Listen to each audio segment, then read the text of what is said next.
Yeah, I was born in Little Rock, Arkansas in 1936, which was when Hitler was marching into the Sudetenland or somewhere, and when the Depression was in full force. And I was the first daughter in my family.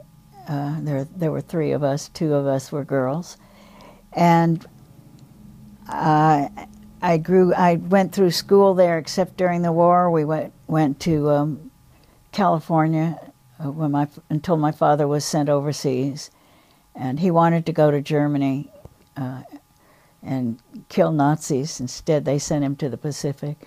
Anyway, so then we moved back to Little Rock, and then I was there until I was 16, and I was sent off to a very strict British-style prep school in Connecticut, which I hated.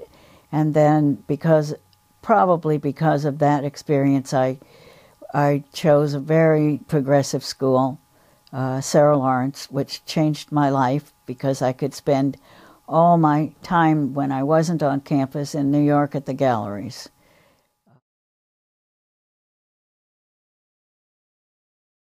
I never liked photography. I start off with that.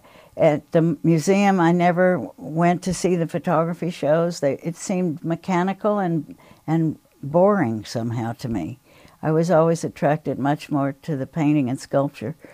And then when I worked many years later, after having worked at the Modern and then in book publishing and then at the New School for Social Research, doing political shows mostly,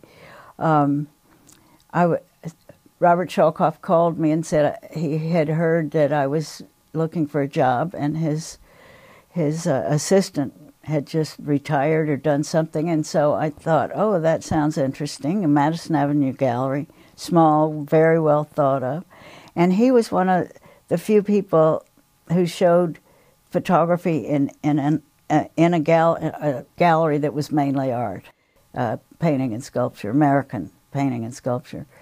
And so I had to enter things in his inventory, so I had to be able to date them and describe them and talk about the process. And so I didn't know any of that. And I just went to the Smithsonian and started, the Library of Congress, I guess it was, and started looking at pictures and figuring out how to date them, and all self-taught, and reading history of photography books. And I thought, well, this is really good. It's only 100 years old. I can master it. I mean, art history is so long and varied. So then I got very interested in it from learning that, and that I found that there's so much information in a photograph, and it just got to be fascinating. When I finally had my own gallery, I had seen a lot of the photographs that were out there in the world, either reproduced in books or in the flesh, and that certain ones just got the hair on the back of my neck to stand up. So I was interested. I got interested in that, and then as a gallery, I wanted to show young unknowns, which is not the money end of the deal at all. But I arranged to have see 2 photographers work every day that I was open, which no one else was doing. In fact, when they wanted people to look at them, they had to leave a portfolio and go away. But I wanted the photographer there, so I wanted to see how committed they were to whatever vision they had, and I wanted to know something about how they related to their own work. And so it was always very interesting.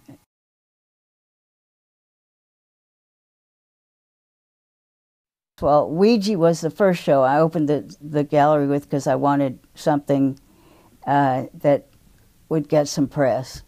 And Ouija had not shown, and it had a show in New York since at the Modern in the, I don't know when, maybe the 40s, a long time before.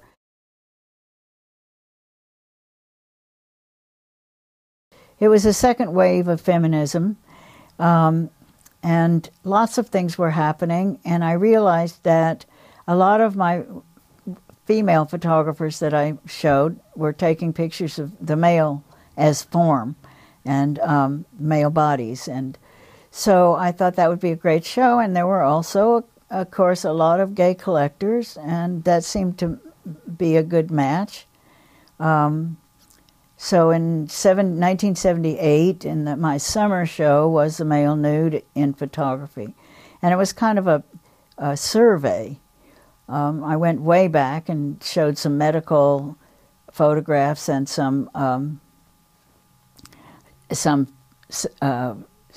the Civil War, I think, things. They were also medical, and Marais running people, and Muybridge's moving. But then I went into mostly contemporary because there was a lot going on. And I got a bad review from every critic except Vicki Goldberg. Most of the critics just couldn't stand it. They really, all the male critics couldn't stand it. But it put me on the map, so it was good. I mean, bad publicity is as good publicity.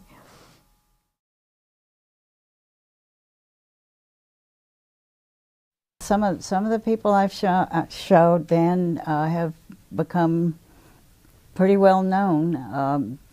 I guess maybe Timothy Greenfield-Sanders is the most, or Sally Mann, or Peter Hujar, Lilo Raymond, and there were many more, and I can't really remember all of them, but there were several people whose reputations have built since I showed them, gave them their first 2 or 3 shows.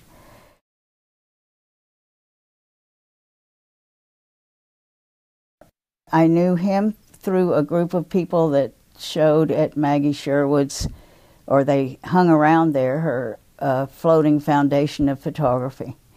And Lilo Raymond and Ed Baynard, who was a painter, Helen Buttfield, a lot of people that were artists in one way or another. And so I looked at Peter's work, and it was amazing. Just really phenomenal group of pictures that he showed me. And Peter may have been the second person I showed with his portraits in life and death. And after that, I had 2 or 3 shows of his work. And he's just now, I had a show at the Morgan Library. He's no longer alive. But he garnered a lot of press, and was an extraordinary printer, and his work is pretty well known now.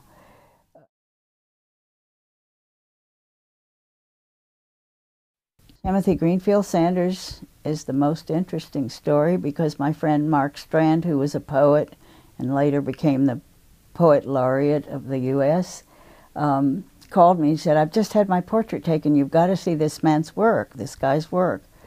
And so I did, and I said, "Tell him to come over. I'd love to see it."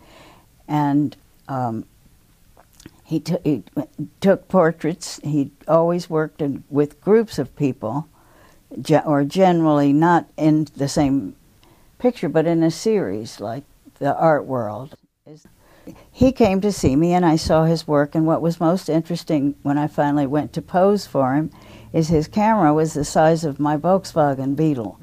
And it was an ancient portrait camera with a very shallow depth of field, and so if the noses were sharp, the ears were fuzzy, or could have been the other way around too. But so his work was always very, very fascinating. You kept not really realizing why is that just a little off? Wonderful.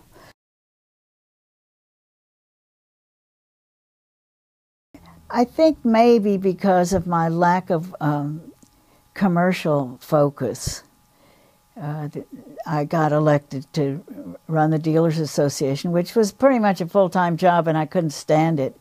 After a while, I'd go into my bathroom and cry because I had too much to do to run the gallery and do this organization, which had just come into being at George Eastman's house one year. We had a meeting there and showed our work.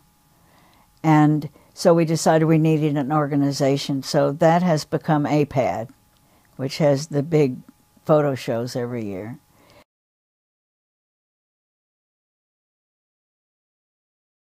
I think most people who actually collect have some very narrow vision, and they only want to look for whatever that is. Either that, or I've seen them go through the galleries with a book, a history book, and I want one of these and I want one of the... And so I'm not either of those guys. The picture itself really has to move me, and so in some ways it's not really a collection. I mean, there's only my response that is the common denominator. If I could afford it, and people came around with photographs to sell and other art. I bought the poster from the first Armory show. Somebody brought it in to show it to me. And there were photography dealers that didn't have galleries that would go around selling door to door.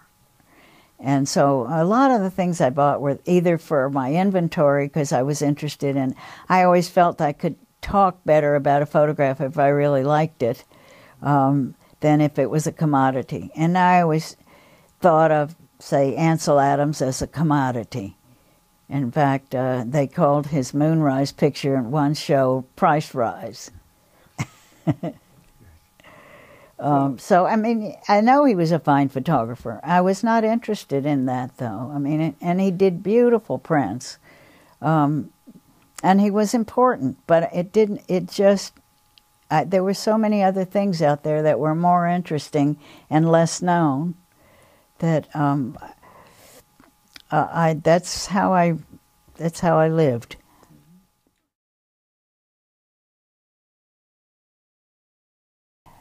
I always thought photography was so mechanical, and so I hadn't been so interested in it.